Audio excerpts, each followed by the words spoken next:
Joy. I'm glad you joined me this week. We are talking about a very painful subject matter for myself personally. It's called Say What?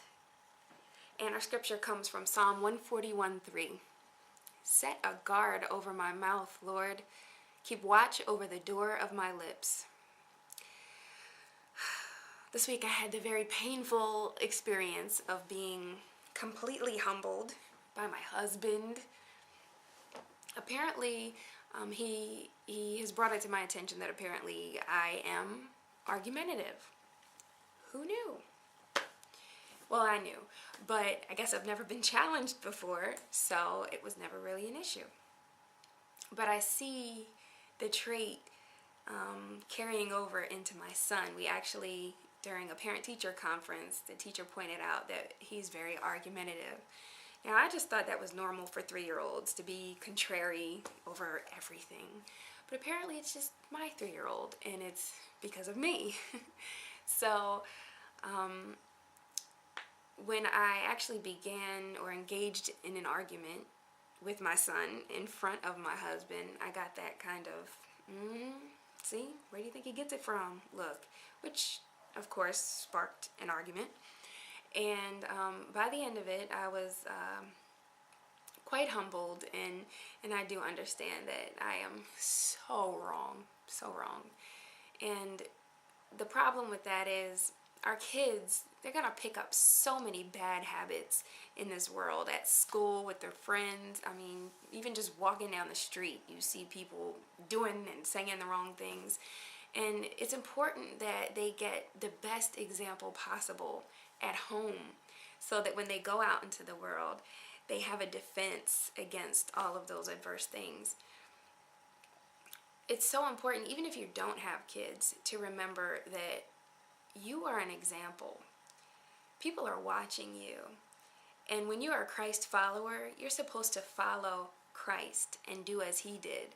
And a perfect example of that comes from Matthew 27. This is just before Jesus was hung on the cross.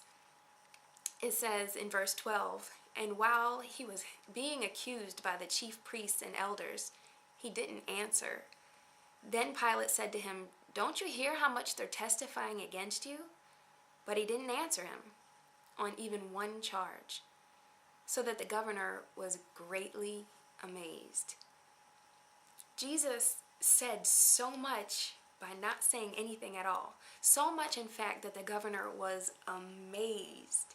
He was amazed. Wisdom comes from keeping our mouth shut in most cases.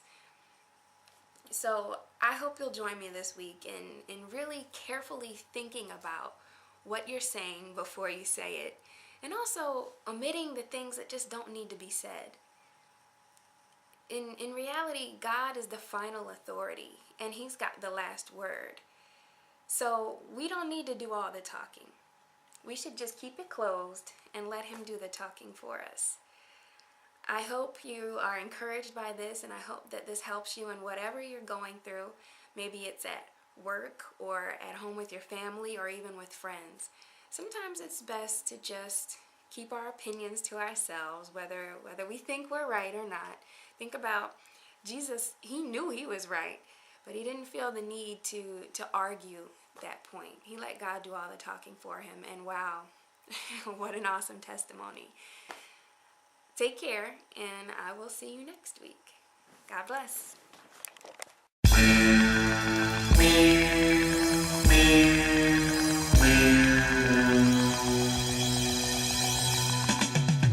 Trying to show them that for Christ we live, help them understand for Christ we die. Man, the coast is high. You gon' say your goodbyes, cause part of you gon' have to die.